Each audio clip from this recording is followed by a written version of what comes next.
मेरा नाम मीरा है और मेरी उम्र 26 साल है। यह कहानी मेरे बचपन की उन काली रातों की है जो आज भी मेरे मन में जिंदा हैं। मैं, मेरी दो बहनें पायल और राधा और हमारे माता पिता एक साथ रहते थे। हम तीनों बहनें एक दूसरे से बिल्कुल अलग थीं, लेकिन हमारे दुखों की जड़ एक ही थी। रात को हमारे माता पिता के कमरे से लड़ाई झगड़े की आवाज़ें आती रहती थीं। वे एक दूसरे पर जोर से चिल्लाते, कभी सामान तोड़ने की आवाज़ें आती और कभी मारपीट की आवाज़ें आती थीं। हम बहनें अक्सर यह सब सुनती थीं और डरकर एक दूसरे का हाथ पकड़कर चुप हो जाती थीं, क्योंकि तब हम बहुत छोटी थीं और ये समझ नहीं पाती थीं कि आखिर वे किस बात पर लड़ते हैं। एक लंबा समय बीतने के बाद जब हम थोड़ी बड़ी हुईं, तो पिताजी रात को अक्सर होश में नहीं रहते थे। जब वे घर आते तो उनके पैर लड़खड़ाते और जुबान डगमगाती। पिताजी का व्यापार बहुत अच्छा था, इसलिए किसी ने आज तक उन पर उंगली नहीं उठाई थी। लेकिन माँ हमेशा एक ही बात कहती थी, घर में जवान बच्चियां हैं, भगवान के लिए इन पर दया करो और इन बुरी आदतों से दूर रहो। बुरी और अच्छी आदतों का मतलब तो हम जानते थे, पर यह नहीं समझ पाती थीं कि माँ किस बात पर पिताजी को ऐसा कहती हैं। मेरी माँ का स्वभाव थोड़ा शक्की था। वह हर वक्त पिताजी पर शक करती रहती थीं। कभी कहती, इधर मत जाओ, कभी कहती, उधर मत जाओ, और कभी किसी के साथ मत बैठो। शुरू में मुझे लगता था कि मेरी माँ का शक करना ही उनका स्वभाव है और वह पिताजी पर बेवजह आरोप लगाती रहती हैं, क्योंकि बाहर से देखने में मुझे पिताजी में कोई बुराई नजर नहीं आती थी। घर का माहौल देखकर मैं भी चिड़चिड़ी हो गई थी। हर बात पर गुस्सा करना, बात बात पर रोना, सबसे अलग थलग रहना और अकेला रहना, ये सब मेरे अंदर घर के इस माहौल की वजह से आ गया था। माता पिता को इस सब से कोई फर्क नहीं पड़ता था, लेकिन मैं दिन ब दिन इस सब से बेजार होती जा रही थी। उनका व्यवहार एक दूसरे के साथ अभी भी वैसा ही था। हर बात पर लड़ाई झगड़ा और मारपीट, ये तो रोज का नियम था। ऊपर से पिताजी का रात को लड़खड़ाते हुए घर आना माँ की परेशानी और भी बढ़ा देता था। ये सब सहते सहते अब तो माँ भी खामोश हो गई थीं। कभी कभी कुछ कह देती थीं, पर ज्यादातर चुप ही रहती थीं, क्योंकि पिताजी पर किसी बात का कोई असर नहीं होता था। वीडियो पर आगे बढ़ने से पहले, यदि आपने हमारे चैनल को सब्सक्राइब नहीं किया है तो कृपया सब्सक्राइब करें और उसके बगल में घंटी को चालू करें। समय का काम है गुजरना। 100 दिन गुजरते गए और हालात और भी खराब होते चले गए। जिंदगी इतनी बदहाल हो गई थी कि 2 वक्त की रोटी भी मुश्किल से मिलती थी। ये हालात देखकर माँ ने बाहर नौकरी करने का फैसला किया। माँ ज्यादा पढ़ी लिखी नहीं थीं, फिर भी उन्हें एक कारखाने में काम मिल गया। वह सारा दिन काम करतीं और घर आकर हमारा ख्याल रखतीं। घर के कामों में मैं भी माँ का हाथ बटाती थी, लेकिन मैं भी तो बच्ची थी, कितना काम कर सकती थी। जब मैं थक जाती तो माँ मुझे कोई काम न करने देती और खुद सारा दिन काम करती थीं और रात को कभी पिताजी का इंतजार करतीं तो कभी हमारे साथ जागकर गुजार देती थीं। माँ दिन ब दिन कमजोर होती जा रही थीं और इस सब में माँ की परेशानी और भी बढ़ गई थी। सौतन का साया और माँ की खामोश विदाई। एक दिन माँ घर पर नहीं थी, तभी पिताजी एक औरत को घर ले आए। वह बहुत ही खूबसूरत और सजी संवरी लग रही थी। वह हमारे घर में दाखिल हुई तो हम उसे हैरानी से देखने लगे। हम बहनों ने उनसे कोई सवाल नहीं किया, क्योंकि हम सब पिताजी के गुस्से से वाकिफ थे। हम बहनें चुपके से रसोई घर में दुबक कर बैठ गईं। पिताजी उस औरत को लेकर अपने कमरे में चले गए। हमें नहीं पता था कि वह कौन थी। रात को जब माँ घर वापस आईं तो हम बहनें रोते हुए उनसे लिपट गईं और उन्हें सारा हाल बता दिया। माँ जैसे सदमे में आ गई थीं, पर उन्होंने अपने मुंह से एक शब्द भी नहीं निकाला। माँ ने कमरे का दरवाजा खोला तो हम भी उनके साथ हैरान रह गईं। मेरी आंखें फटी की फटी रह गईं जब पिताजी उस औरत के साथ कमरे में थे। माँ तो अपने मुंह पर हाथ रखकर रो पड़ीं। पिताजी ने माँ को देखा तो उन्हें बुरा भला कहने लगे और कमरे से बाहर जाने को कहा। माँ रोती हुई बाहर आ गईं। घर का माहौल अब और भी बिगड़ गया था। अब घर में एक और औरत का आना हम सब के लिए बर्दाश्त करना मुश्किल था। वह फैशनेबल औरत किसी को भी अच्छी नहीं लगती थी। कुछ समय बाद पता चला कि वह कोई और नहीं, बल्कि पिताजी की दूसरी पत्नी है। अब तो माँ का सदमे से बुरा हाल था। ये सब हमसे बर्दाश्त नहीं हो रहा था कि माँ की जगह किसी और ने ले ली है। पिताजी हमारे खर्चों का ख्याल नहीं रखते थे, लेकिन उस औरत के सारे खर्चे और आराम का ख्याल रखा जाता था। इस बात से माँ को बहुत दुख होता था। वह दिन ब दिन घूमती जा रही थीं, बीमार रहने लगी थीं और कामकाज ने उन्हें और भी खोखला कर दिया था। दिन गुजरते गए और फिर वह दिन भी आ गया जब माँ हमें इस दुनिया के रहमो करम पर छोड़कर भगवान को प्यारी हो गईं। हम बहनें हर वक्त माँ को याद करके रोती थीं। वह हमें बहुत ज्यादा प्यार करती थीं और समय पर खाना भी देती थीं। माँ को गए हुए कई साल हो गए थे।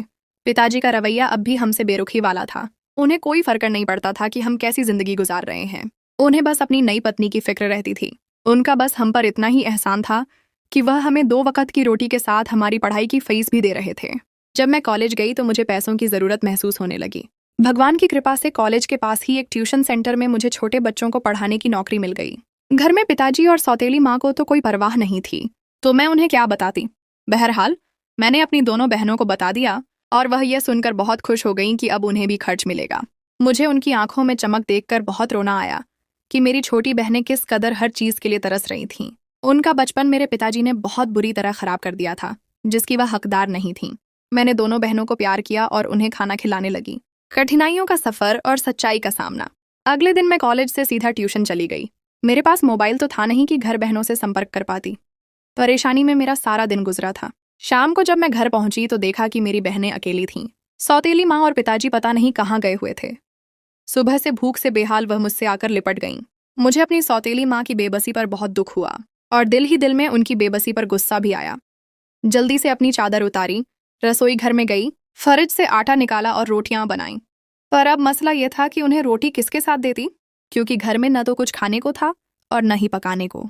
मैं जल्दी से पड़ोस के घर गई और उनसे थोड़ी सी सब्जी मांग लाई। सब्जी इतनी ही थी कि मेरी दोनों बहनें खा लेतीं। मैंने उनको खाना देकर खुद भूखा रहना सही समझा। सुबह से खुद भी कुछ नहीं खाया था, इसलिए कमजोरी महसूस हुई और मैं अपने कमरे में जाकर लेट गई। मुझे माँ की बहुत याद आई और आंखों से आंसू बहने लगे। बहनें खाना खाकर कमरे में आईं तो मुझे रोते देखकर परेशान हो गईं। वह मुझसे पूछने लगीं कि क्या हमने सारा खाना खा लिया और आपको नहीं दिया, इसलिए रो रही हैं। उनकी मासूमियत पर मुझे और भी रोना आ गया। मैं उठी और उठकर भगवान की पूजा की। मैंने भगवान से प्रार्थना की कि वह मेरी मुश्किलें आसान कर दें। अब मुझे रोजाना ट्यूशन सेंटर जाना होता था। एक अच्छी बात यह हुई थी कि मेरी मालकिन जो ट्यूशन सेंटर चलाती थीं, वह मुझे दोपहर और रात का एक आदमी का खाना दे देती थीं और मैं वह खाना घर ले आती थी। गर्मी की वजह से कभी कभार दोपहर वाला खाना खराब हो जाता था और जिस दिन ऐसा होता उस दिन मैं भूखी रहती थी, क्योंकि फिर वह एक वक्त का खाना 2 लोगों को मिलता था। जब मुझे मेरी पहली सैलरी मिली तो मैंने सबसे पहले घर का सामान लिया। कमाई अच्छी थी, पूरे महीने के सामान के साथ काफ़ी पैसे बच भी गए थे। जब मैं इतना सारा सामान लेकर घर गई तो मेरी बहनें खुश हो गईं, पर शायद मेरी खुशी का वक़्त कम था। बुरा ये हुआ कि सौतेली माँ और पिताजी आज घर पर ही थे और मेरे हाथ में इतना सामान देखकर उनकी आंखें हैरानी से फटी की फटी रह गईं। पिताजी तो मुझ पर बरस पड़े, पर मुझे सदमा उनके इस सवाल पर हुआ जब उन्होंने पूछा कि तुम लोगों को किस चीज़ की कमी है जो तुमने नौकरी करना शुरू कर दी है। मैं दुख से रोती हुई व्यंग्यात्मक मुस्कुराहट के साथ पिताजी को देखने लगी, पर सौतेली माँ आगे से कुछ नहीं बोली। लेकिन मेरी आत्मा कांप गई जब सौतेली माँ ने कहा, पता नहीं कितने लोगों के साथ रंगरलियां मनाने के बाद इतना पैसा इकट्ठा किया है। मैं अपनी सौतेली माँ की तरफ हैरानी से देखने लगी, पर अपनी सफाई पेश करती भी तो किसको। मैं खामोशी से सौतेली माँ और पिताजी के ताने सुनती रही और बहनों को लेकर कमरे में चली गई। सारा सामान रसोई घर के बजाय कमरे की अलमारी में रख दिया और सब्जी को काट कर फ्रिज में रखकर उसे ताला लगा दिया, क्योंकि सौतेली माँ सारी चीजें इस्तेमाल कर लेती थीं और हमें एक रोटी भी नहीं पूछती थीं। सौतेली माँ ने काफी शोर मचाया, लेकिन मैंने किसी बात पर कान नहीं दिया। मैं बहनों को खाना बना कर देती रही। खाना उतना ही बनाती थी जिससे रात का खाना और सुबह का नाश्ता बन जाए। मुझे माँ की बहुत याद आई और उनकी मेहनत का एहसास अब हुआ था कि वह किस तरह हमारे लिए मेहनत करती थीं। कुछ समय तक सौतेली माँ ने काफी हल्ला मचाया, लेकिन जब मैंने पिताजी से कहा कि आप लोगों में अब इतनी भी गैरत नहीं है कि आप अपनी बेटी की कमाई पर नजर न रखें, पिताजी को यह बात दिल पर लग गई और उन्होंने सौतेली माँ को सख्ती से मना किया कि वह मुझसे कोई चीज नहीं मांगेंगी। सौतेली माँ कुछ भी नहीं करती थीं। जवानी का जोर कब तक चलता। अब तो शादी मोहब्बत से ज्यादा पिताजी की जरूरत बन गई थी। उन्हें ऐसी औरत की जरूरत थी जो उनका घर संभालती। जब भी पिताजी सौतेली माँ को कोई काम कहते तो वह उनके मुंह पर ना कर देती थी। अब तो पिताजी को भी घर के हालात नजर आने लगे थे। जीवन का नया मोड़ और एक कड़वा सच। पता नहीं हमारे दिन बदल गए थे। तभी पिताजी अब हमारा साथ देने लगे थे। उन्होंने एक कारखाने में नौकरी करना शुरू कर दी थी। जो पैसे उन्हें मिलते वह मेरे हाथ में थमा देते थे। पिताजी सारा दिन काम करके थके आते तो यह सब उनसे बर्दाश्त नहीं होता था। एक दिन पिताजी थके हुए थे और सौतेली माँ ने लड़ना शुरू कर दिया। पिताजी पहले नरमी से बात करते रहे, लेकिन जब उन्हें गुस्सा आया तो उन्होंने सौतेली माँ को घर से निकाल दिया। वह रोती हुई अपने घर चली गई। मैंने पिताजी को रोकने की कोशिश की, पर उन्होंने मेरी एक न सुनी। कुछ दिन गुजरने की देर थी कि सौतेली माँ की तरफ से तलाक का नोटिस आ गया और पिताजी ने शुक्र अदा किया। अब मैं और पिताजी मिलकर घर चला रहे थे। मैं अपनी पढ़ाई भी साथ साथ कर रही थी। बहनें भी खुश रहती थीं, लेकिन बचपन से जो माहौल देखा था घर का, माता पिता के बीच लड़ाई झगड़े देख देख कर हर चीज का दिमाग पर ऐसा असर पड़ा था कि अब सब कुछ ठीक होने के बाद भी वह यादें दिमाग से निकल नहीं पाती थीं। मैंने ग्रेजुएशन ऐसे ही नौकरी करके पूरी की थी। घर का माहौल बेहतर हो गया था। अब हम सब त्योहारों पर नए कपड़े पहनते थे। शायद मेरी माँ के नसीब में यह सुकून नहीं था। मैं पिताजी के साथ एक शादी में गई, जहां मेरी माँ की एक पुरानी सहेली पिताजी से मिली। पिताजी उन्हें जानते थे, इसलिए बातचीत शुरू हो गई। पिताजी ने मेरा और मेरी बहनों का परिचय करवाया और माँ के बारे में बताया, तो वह हम सब पर कुर्बान हो गई। शादी के बाद हम घर वापस आ गए। कुछ दिन गुजरे तो माँ की सहेली हमारे घर आ गई। मैं घर पर नहीं थी। जब आई तो पिताजी ने बताया कि माँ की सहेली आई थी। मैंने ऊपरी तौर पर हाँ में सिर हिला दिया, लेकिन हैरानी का झटका तब लगा जब पिताजी ने बताया कि वह अपने बेटे का रिश्ता मेरे लिए लेकर आई थी। मैंने तो अभी तक ऐसा कुछ सोचा ही नहीं था। पिताजी ने उनको जवाब देने से पहले मुझसे पूछा, लेकिन मैं क्या जवाब देती, मुझे कुछ समझ नहीं आ रहा था। मैंने पिताजी से कहा कि जैसे आपको सही लगे, लेकिन मैं अभी शादी नहीं करना चाहती थी। मुझे यह डर था कि जो पिताजी ने माँ के साथ किया था वह मेरे साथ भी ना हो, और अगर ऐसा हुआ तो मुझ में माँ जैसी हिम्मत नहीं है कि मैं सब कुछ संभाल सकूं। पिताजी ने मेरी जिंदगी में पहली बार मेरे सिर पर हाथ रखा और बोले कि बेटी, तुम्हारी शादी की उम्र है। इस उम्र में शादियां कामयाब हो जाती हैं, वरना मेरी उम्र का लड़का हो और तुम्हारी माँ की उम्र की छोटी लड़की हो तो शादियां हमारे जैसी होती हैं। मैंने भरी हुई आंखों से पिताजी की तरफ देखा तो पिताजी ने मुझे अपने सीने से लगा लिया। उन्होंने मुझे हौसला दिया और माँ की सहेली को मेरे रिश्ते के लिए हाँ कर दी। मैं माँ को याद करके खूब रोई। मुझे अपनी बहनों की भी फिक्र थी। माँ की सहेली ने दहेज के नाम पर हमसे कुछ भी नहीं लिया था। इस बात से मुझे कुछ सुकून मिला। शादी 3 महीनों बाद तय हो गई थी। मेरा ग्रेजुएशन पूरा हो चुका था और मैंने ट्यूशन में भी बात कर ली थी। देखते ही देखते वह दिन भी आ गया जब मुझे अपने पति के घर जाना था।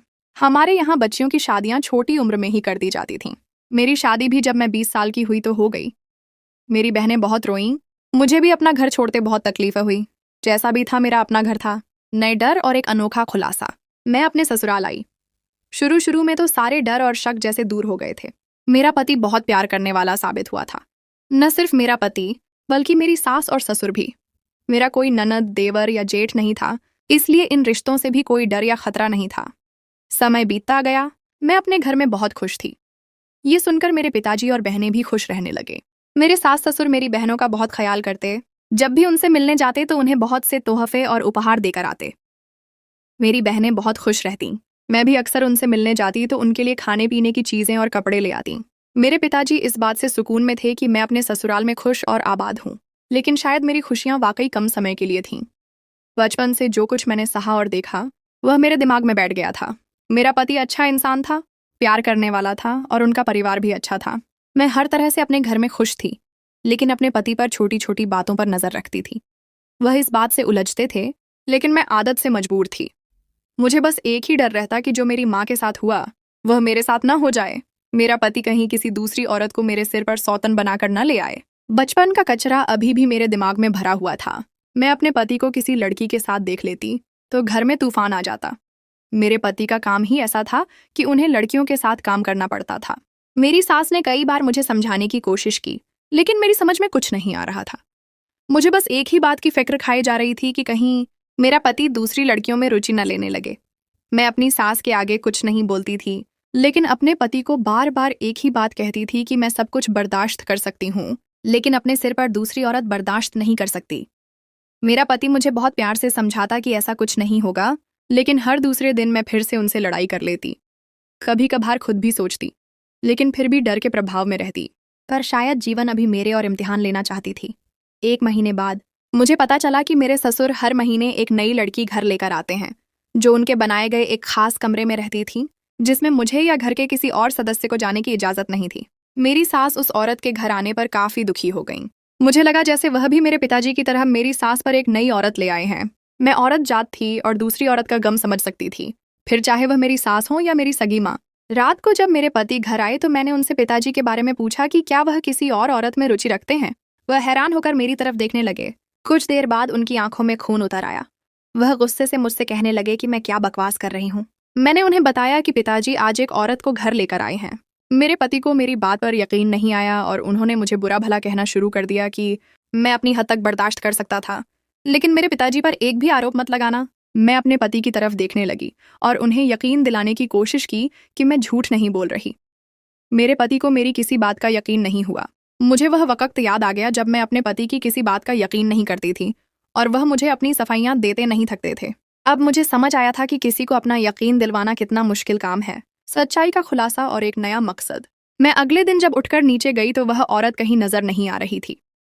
पता नहीं ऐसा क्या होता था कि जो औरत घर आती वह रातों रात गायब भी हो जाती। मैं सास से पूछती तो वह कहती कि लड़कियां पूजा करवाने आती हैं, लेकिन मैंने कभी किसी लड़की को घर से बाहर निकलते नहीं देखा था। अब तो जैसे यह हर महीने का काम बन गया था। हर महीने एक नई औरत घर आती और अगले दिन वह कहीं नजर नहीं आती थी। मेरे ससुर कई कपड़े उस खास कमरे में लेकर जाते और कई चीजें उस कमरे में लेकर जाई जाती। मुझे अपनी सास पर हैरानी होती कि वह यह सब कैसे बर्दाश्त कर रही हैं। उनकी जगह मैं होती तो शायद कभी बर्दाश्त नहीं कर पाती। पता नहीं कब से यह सिलसिला चल रहा था। एक दिन मैंने अपने ससुर को चरित्रहीन और पता नहीं क्या क्या कह दिया। जितना गुस्सा था सब उन पर उतार दिया। घर में कोई नहीं था, इसलिए किसी को मेरी आवाज सुनाई नहीं दी। लेकिन हैरानी की बात यह थी कि मेरे ससुर ने कोई जवाब नहीं दिया। समय का काम है गुजरना, सो गुजर ही जाता है। इन चंद महीनों में जो एक अजीब बात मुझे नजर आई वह ये थी कि मेरी सास हर महीने की आखिरी तारीख पर मिठाई का एक डिब्बा उस कमरे तक छोड़ने जाती और फिर वापस आ जाती। एक रात मेरे पति घर पर नहीं थे और मेरी सास को कोई काम था। तभी सास ने मुझे मिठाई पकड़ा दी और कहा कि ससुर जी के कमरे में दे आओ। इससे पहले मुझे इस कमरे में जाने की इजाजत नहीं थी। जैसे ही मैं अंदर गई तो मेरी जान निकल गई। वहां तो मेरी जैसी कई लड़कियां थीं। मैं हैरानी से सबको देखने लगी। हैरानी इस बात की थी कि सभी कोई न कोई काम कर रही थीं। कमरा हॉल की तरह बहुत बड़ा था। इतना बड़ा कमरा पूरे घर में और नहीं था। एक तरफ बिस्तर लगे हुए थे तो दूसरी तरफ कुछ सिलाई मशीनें और कढ़ाई का सामान पड़ा हुआ था। मेरे अंदर जाने पर सबने मेरी तरफ मुड़कर देखा तो मैं एकदम घबरा गई। मुझे समझ नहीं आ रहा था कि ये सब हो क्या रहा है। वहां बैठी औरतें सब एक दूसरे से हल्की फुल्की बातें करने लगीं। मुझे दरवाजे पर खड़े पाकर उनमें से एक बड़ी औरत मेरे करीब आई और मेरा हाथ पकड़कर मुझे अंदर ले गई। मैं तो जैसे पत्थर की बन गई थी। उस बड़ी औरत ने बड़ी मोहब्बत से मेरा स्वागत किया, मेरे हाथ में पकड़ा मिठाई का डिब्बा लिया और मुझे मिठाई का एक टुकड़ा खिलाया। मैं हैरानी से सबकी तरफ देखने लगी। सब ने मुझे हौसला दिया कि परेशान न हो, हम सब भी तुम्हारी तरह ही घर से बेघर हो चुकी लड़कियां हैं। हम में से कुछ तलाकशुदा हैं और कुछ विधवा हैं और कुछ ऐसी हैं जिनके साथ बुरे लोगों ने ज्यादती करके उन्हें छोड़ दिया हो और उनके घर वाले उन्हें अपनाने के लिए तैयार न हो। इसीलिए अंकल हमें यहाँ ले आते हैं और बहुत से काम देते हैं। अपनी योग्यता के मुताबिक अपना काम करके हम अंकल से सबका पैसा लेते हैं और उसी से अपने बच्चों को पालते हैं। वह मेरे ससुर की बात कर रही थी, पर मुझे हैरानी का सख्त झटका लगा यह सुनकर कि मेरे ससुर इन सब लड़कियों को पाल रहे हैं, या यह कहना बेहतर होगा कि इन सब लड़कियों की मदद कर रहे हैं। मैं बड़ी औरत से अपना हाथ छुड़वाती हुई भागकर नीचे आ गई। सामने से ही मेरे ससुर ने मुझे कमरे से आते हुए देख लिया था। मेरी नज़र जब मेरे ससुर पर पड़ी तो मैं अपनी जगह पर जम गई, क्योंकि उनकी आंखें गुस्से से लाल हुई हुई थीं। मेरे ससुर को बहुत गुस्से में देखकर मैं अपनी जगह जम गई। मेरे ससुर ने मेरी सास को गुस्से से आवाज दी। सास बाहर आई तो मेरे ससुर ने मेरे इस कमरे में जाने की वजह पूछी तो मेरी सास ने कहा कि उन्होंने ही मुझे भेजा था। मैं रोते हुए अपने ससुर के पैरों में बैठ गई और जोर जोर से रोने लगी। मेरे ससुर और सास एकदम घबरा गए। इतनी देर में मेरे पति भी आ गए और मुझे ऐसे रोते हुए देख वे भी परेशान हो गए। मेरे पति ने मेरी सास ससुर से मेरे रोने की वजह पूछी तो मेरी सास ने सारी बात मेरे पति को बता दी। मेरे पति ने मुझे ऊपर उठाया और मुझे अपने सीने से लगाकर रोने की वजह पूछी, जिस पर मैंने अपने ससुर पर किए गए शक और इस कमरे में क्या होता है वह सब बता दिया। मेरे पति को भी हैरानी का झटका लगा। उसने अपने पिताजी की तरफ देखा और फिर उनके गले लग गया। मेरी सास भी रोने लगी। मेरे पति ने मुझसे पूछा कि तुमने पिताजी पर शक क्यों किया, तो मैंने उन्हें बताया कि मैं जब भी सास से उस औरत के बारे में पूछती तो वह रो देती थी, इसीलिए मुझे ससुर पर शक होता था। लेकिन मुझे और भी अफसोस हुआ जब उन्होंने मुझे बताया कि मेरी कोई बेटी नहीं है और तुम्हारे ससुर को बेटियां बहुत पसंद हैं। वह जब इन बच्चियों को घर लेकर आते थे तो मुझे इनके माँ बाप पर अफसोस होता था कि हमारे पास बेटियां ही नहीं तो हमें कितनी कमी महसूस होती है, और जिनके पास हैं वह भगवान की कितनी कृतज्ञ होती हैं। मैंने अपने ससुर से माफ़ी मांगी और उनसे कहा कि इन सब औरतों के लिए अगर मैं कुछ कर सकती हुई तो मुझे बताइएगा। मेरे ससुर ने दिल बड़ा करते हुए मुझे माफ़ किया, साथ ही साथ मुझे इन औरतों को पढ़ाने की नौकरी दी। मैं तो जैसे खुश हो गई थी। मैंने अपने ससुर के साथ एक छोटा सा सामाजिक संस्थान बनाया जहां ऐसी औरतें आया करती थीं। मैंने अपने ससुर से पूछा कि यह सब छिपाने की क्या जरूरत थी। तब उन्होंने कहा कि मैं नेकी कर रहा था और हमारे धर्म का आदेश तो ऐसा है कि अगर दाहिने हाथ से किसी को कुछ दो तो बाएं हाथ को खबर तक ना हो, और मेरी सास को बस इसीलिए बताया था ताकि वह मुझ पर शक न करें और हमारे रिश्ते में कोई दरार न आए। खुशी का नया अध्याय और बहनों की मंजिलें। मैंने अपने ससुर के साथ मिलकर जो सामाजिक संस्थान बनाया था वह दिन ब दिन तरक्की कर रहा था। हमने इस संस्थान का नाम सहारा रखा था। जहां बेसहारा महिलाओं को न सिर्फ रहने और खाने की जगह मिलती थी, बल्कि उन्हें हुनर सिखाकर आत्मनिर्भर भी बनाया जाता था। मैंने बच्चियों को पढ़ाने के साथ साथ उन्हें अलग अलग हुनर जैसे सिलाई, कढ़ाई और कंप्यूटर की शिक्षा भी देना शुरू कर दी। मेरे ससुर ने इसके लिए जरूरी सामान और शिक्षकों का बंदोबस्त किया। अब हमारा घर सिर्फ एक घर नहीं रहा था, बल्कि यह कई बेघर लड़कियों के लिए एक पनाहगाह बन गया था। एक दिन मेरे ससुर ने मुझसे कहा कि मीरा, तुम्हारी मेहनत और लगन देखकर मुझे गर्व होता है। तुमने इस संस्थान को एक नई पहचान दी है। अब वक्त आ गया है कि हम इसे और भी बड़ा करें। हमने फैसला किया कि हम इस संस्थान को शहर के एक मुख्य क्षेत्र में ले जाएंगे, ताकि और भी महिलाओं तक हमारी पहुंच हो सके। मेरे पति ने इस काम में हमारा भरपूर साथ दिया। उन्होंने अपनी इंजीनियरिंग की विशेषज्ञता का उपयोग करते हुए नई इमारत का डिजाइन तैयार किया। नई इमारत का उद्घाटन एक शानदार समारोह में हुआ, जिसमें शहर के बहुत से सम्मानीय लोगों ने हिस्सा लिया। मेरे पिताजी और मेरी बहनें भी इस समारोह में शामिल थीं। पिताजी की आंखों में गर्व के आंसू थे। उन्होंने मुझे गले लगाकर कहा, बेटी, तुम्हारी माँ को तुम पर गर्व होता। वह हमेशा तुम्हारी हिम्मत और लगन की तारीफ करती थीं। आज मैं देख रहा हूं कि तुमने उनकी याद को जिंदा रखा है। यह सुनकर मेरी आंखें भी नम हो गईं। वह पल मेरे लिए अविस्मरणीय था। संस्थान का काम बढ़ने लगा था और मेरी जिंदगी भी बहुत सुकून भरी थी। मैंने सोचा कि अब मुझे अपनी बहनों की जिंदगी को भी बेहतर बनाना चाहिए। पायल और राधा अब बड़ी हो चुकी थीं और उनकी पढ़ाई भी पूरी होने वाली थी। मेरी छोटी बहन राधा, जो बचपन से बहुत खामोश स्वभाव की थी, एक दिन मुझसे मिलने आई। उसके चेहरे पर परेशानी की लकीरें थीं। उसने मुझे बताया कि पिताजी ने उसकी शादी एक ऐसे लड़के से तय कर दी है जो बहुत ही अमीर है, लेकिन वह उससे शादी नहीं करना नहीं चाहती। वह किसी और से प्यार करती है। राधा की बात सुनकर मैं परेशान हो गई। मैंने अपने पति से इस बारे में बात की और उन्होंने कहा कि हमें पिताजी से मिलकर बात करनी चाहिए। अगले दिन मैं, मेरा पति और राधा पिताजी के पास गए। मैंने पिताजी को राधा के प्यार के बारे में बताया और उन्हें समझाया कि सिर्फ पैसों की खातिर किसी की जिंदगी खराब करना ठीक नहीं है। पिताजी पहले तो गुस्सा हुए, लेकिन जब मैंने उन्हें अपनी और माँ की कहानी याद दिलाई तो उनकी आंखों में पश्चाताप के आंसू आ गए। उन्होंने कहा कि वह सिर्फ राधा की खुशी चाहते हैं। पिताजी ने राधा की शादी उस लड़के से कराने का फैसला कर लिया जिससे वह प्यार करती थी। राधा बहुत खुश हुई। पायल की जिंदगी में भी एक दिलचस्प मोड़ आया। वह एक प्राइवेट कंपनी में नौकरी करने लगी थी और एक दिन वह घर आई और उसने मुझसे कहा कि वह अपनी कंपनी के मालिक अर्जुन से शादी करना चाहती है। मैंने पूछा कि वह व्यक्ति कौन है। पायल ने बताया कि उसका नाम अर्जुन है और वह एक अच्छा इंसान है, लेकिन वह ईसाई धर्म से संबंध रखता है। यह सुनकर मैं हैरान रह गई। मैंने पायल को समझाया कि यह बहुत संवेदनशील मामला है और उन्हें इस बारे में पिताजी से बात करनी चाहिए। पायल और पिताजी के बीच इस विषय पर काफी बहस हुई। पिताजी इस रिश्ते के खिलाफ थे क्योंकि उन्हें लगता था कि धर्म एक दूसरे को जोड़ता है और अगर दोनों अलग धर्म के होंगे तो यह रिश्ता कमजोर हो सकता है। इसके अलावा सामाजिक दबाव का भी डर था। मैंने अर्जुन से मुलाकात की और उनसे बात की। वह सच में एक नेक और अच्छे दिल के इंसान थे। उन्होंने मुझे बताया कि वह पायल से बहुत मोहब्बत करते हैं और अगर जरूरत पड़ी तो वह धर्म भी बदल सकते हैं ताकि पायल के साथ रह सकें, लेकिन मैंने उन्हें ऐसा करने से मना कर दिया। मैंने पिताजी को अर्जुन से मिलवाया और उन्हें अर्जुन की सच्चाई और नेक दिल के बारे में बताया। पिताजी ने अर्जुन की सच्चाई और हिम्मत को सराहा और कहा कि वह इस रिश्ते के लिए तैयार हैं। उन्होंने कहा, अगर दोनों एक दूसरे की खुशी चाहते हैं तो मैं कौन होता हूं उन्हें रोकने वाला। इस तरह पायल और अर्जुन की शादी भी हो गई। इस शादी में हमने सभी रस्मों का सम्मान किया और अर्जुन ने भी हमारी सभी परंपराओं में बढ़ चढ़कर हिस्सा लिया। पायल और अर्जुन का इम्तिहान और एक नए दोस्त का साथ। पायल और अर्जुन की शादी को 2 साल हो चुके थे। वे दोनों बहुत खुश थे, लेकिन उनकी जिंदगी में एक बड़ा इम्तिहान आ गया था। पायल का एक बहुत ही पुराना दोस्त, जो उनके बचपन का पड़ोसी था, उसका नाम साहिल था। पायल और साहिल एक दूसरे को बहुत पसंद करते थे, लेकिन साहिल के माता पिता ने इस रिश्ते को स्वीकार नहीं किया था। साहिल को बाद में विदेश भेज दिया गया और वह वहीं पढ़ाई और नौकरी करने लगा, लेकिन वह पायल से कभी संपर्क न तोड़ सका। वह पायल को फोन पर परेशान करता रहता था और उस पर दबाव डालता था कि वह अर्जुन को छोड़ दे और उसके साथ भाग जाए। वह अर्जुन को भी फोन करके परेशान करता था और पायल की और अपनी मोहब्बत की झूठी कहानियां सुनाता था। अर्जुन ने पहले तो उसकी बातों पर ध्यान नहीं दिया, लेकिन जब साहिल ने उन दोनों को एक साथ देख लिया तो उसने पायल के बारे में गलत बातें फैलाना शुरू कर दी। पायल के पति को साहिल पर गुस्सा आ गया और उन्होंने साहिल को खबरदार किया कि वह पायल से दूर रहे, लेकिन साहिल किसी की बात सुनता ही नहीं था। एक दिन अर्जुन को खबर मिली कि साहिल ने एक और व्यक्ति से मिलकर पायल के बारे में गलत अफवाहें फैलाई हैं। इस बात पर अर्जुन को गुस्सा आ गया और वह साहिल से लड़ने के लिए चला गया। जब अर्जुन घर वापस आया तो उसका एक एक्सीडेंट हो गया और वह अस्पताल में भर्ती हो गया। पायल अर्जुन की हालत देखकर बहुत परेशान हो गई।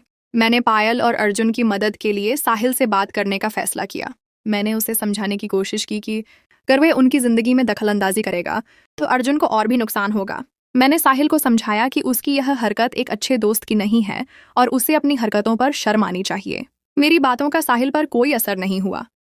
इसके बजाय वह मुझे भी परेशान करने लगा और मेरे खिलाफ भी गलत बातें फैलाने लगा। साहिल की यह हरकतें अब मेरे परिवार के लिए खतरा बन गई थीं। मैंने यह बात अपने ससुर को बताई। उन्होंने मुझे सलाह दी कि हम इस मामले को पुलिस तक लेकर जाएं। पुलिस में मेरी मदद के लिए मेरे एक नए दोस्त भी आ गए जिनका नाम अविनाश था। मैं और अविनाश मिलकर इस मामले को हल करने लगे। अविनाश ने मुझे सलाह दी कि हम साहिल के खिलाफ कानूनी कार्रवाई करें ताकि उसे अदालत से सजा मिल सके। हमने उसकी बातों की ऑडियो रिकॉर्डिंग और उसके मैसेजेस को सबूत के तौर पर अदालत में पेश किया। साहिल को उसकी इस हरकत की वजह से नौकरी से भी हाथ धोना पड़ा और उस पर 5,000 रुपये जुर्माना भी लगाया गया। साहिल की यह हरकत उसके माता पिता ने देख ली तो उन्होंने भी साहिल का साथ छोड़ दिया। अब साहिल को अपनी गलती का एहसास हुआ और उसने मुझसे और अर्जुन से माफी मांगी, लेकिन उस वक्त तक बहुत देर हो चुकी थी। उसकी जिंदगी में अब कोई भी उसे स्वीकार करने वाला नहीं था। उसने जो गलती की थी उसकी वजह से वह सब कुछ खो चुका था। खुशनुमा पलों का अंत और जीवन का सबक। मैंने पायल और अर्जुन को सलाह दी कि वह एक दूसरे के साथ रहें और एक दूसरे पर भरोसा रखें। मैंने उनसे कहा कि जिंदगी में कई मुश्किलें आती हैं, लेकिन इन मुश्किलों को मिलकर हल करना ही परिवार की पहचान होती है। पायल और अर्जुन ने मेरी बात पर अमल किया और एक दूसरे का साथ दिया। उनकी जिंदगी में फिर कभी कोई मुश्किल नहीं आई। साहिल की गलती की वजह से अर्जुन को जो तकलीफ हुई थी, इस तकलीफ ने अर्जुन को मजबूत बना दिया। वह समझ गए कि उन्हें जिंदगी में आगे बढ़ना है और अपने परिवार को कभी भी किसी मुश्किल का सामना नहीं करने देना। साहिल के केस की वजह से मैं और अविनाश काफी करीब आ गए थे। हम अक्सर एक दूसरे से मिलते और कई घंटों तक बात करते थे। अविनाश एक बहुत ही खूबसूरत और दिल के अच्छे इंसान थे। हम दोनों एक दूसरे को पसंद करने लगे थे, लेकिन मुझे डर था कि अविनाश और मेरे बीच यह दोस्ती किस मोड़ पर खत्म हो जाएगी। एक दिन अविनाश ने मेरे पति के सामने मेरे साथ बात करने की इच्छा जाहिर की। मेरे पति ने अविनाश को मेरी हर बात बताई और उसे इस बात से भी अवगत कराया कि मैं अभी भी अपने अतीत की वजह से डरी हुई हूँ। अविनाश ने मेरी बात समझी और उसने मुझे प्यार से समझाया कि अगर मैं अतीत को भूलकर आगे नहीं बढ़ूंगी तो मैं कभी खुश नहीं रह पाऊंगी। मैंने अविनाश से माफी मांगी और उसे एक दोस्त की हैसियत से देखा। मेरे पति, अविनाश और मैं, हम सब एक दूसरे का साथ देने लगे। मेरे पति अविनाश को काम में मदद देते थे और अविनाश मुझे अपने काम में मदद देता था। हम एक बहुत ही अच्छे परिवार बन गए थे। मेरे पिताजी अब एक सुकून भरा और खुशनुमा जीवन गुजार रहे थे। वह अक्सर मेरे घर आते और अपने नवासे नवासियों के साथ खेलते। मेरी सास और ससुर भी पिताजी का बहुत आदर करते थे। एक दिन मेरे ससुर ने मुझसे कहा, मीरा, तुम्हारी जिंदगी में जितनी भी मुश्किलें आईं, तुमने कभी हिम्मत नहीं हारी। तुमने अपने अतीत को अपने वर्तमान पर हावी नहीं होने दिया, बल्कि उसे अपने भविष्य की बुनियाद बनाया। सच तो यह है कि बचपन से बीता हुआ समय एक छोटे दिमाग पर बहुत गहरा असर छोड़ता है। सिर्फ जन्म देना या 2 वक्त की रोटी देना माता पिता का फर्ज नहीं है। उनकी अच्छी परवरिश करना और उनके मासूम दिमागों पर अच्छी छाप छोड़ना बहुत बड़ा फर्ज है। आपके लड़ाई झगड़े का बच्चों पर कितना बुरा असर होता है कि वह सारी जिंदगी के लिए मानसिक रूप से अपंग हो जाते हैं। भगवान के लिए बच्चों पर दया करें ताकि कल को वह अपनी जिंदगी में अपने अतीत को याद करके अपना वर्तमान और भविष्य खराब न कर दें। मेरी कहानी यहाँ खत्म होती है, लेकिन जिंदगी की एक नई कहानी शुरू हो चुकी थी। मैंने अपने पति के साथ एक नया सफर शुरू किया और इस सफर में अविनाश भी मेरा एक बहुत ही अच्छा दोस्त था। मैंने अपनी माँ की मेहनत को कभी नहीं भूला और मैं हमेशा उनका आदर करती रही। उनकी मेहनत, उनका प्यार और उनकी जिंदगी की कुर्बानियां मेरे दिल में हमेशा जिंदा रहेंगी।